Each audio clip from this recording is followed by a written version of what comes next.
Sullivan has issued a severe thunderstorm warning for southern Waukesha County in southeastern Wisconsin, southeastern Jefferson County in southeastern Wisconsin, until 8:45 p.m. Central Daylight Time. At 7:49 p.m. Central Daylight Time, a severe thunderstorm was located near Palmyra, or near Whitewater, moving east at 50 miles an hour. Hazard, 2-inch hail. Source, radar indicated.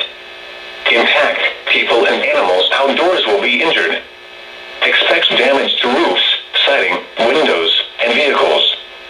Locations impacted include Waukesha, New Berlin, Muskego, Whitewater, Mukwonago, Wales, Dousman, North Prairie, Palmyra, Big Bend, Rome, Eagle, Hebron, Sullivan, Genesee Depot, Genesee and National Weather Service Milwaukee Sullivan. For your protection, move to an interior room on the lowest floor of a building. The storm is producing large hail. Seek shelter now inside a sturdy structure and stay away from windows.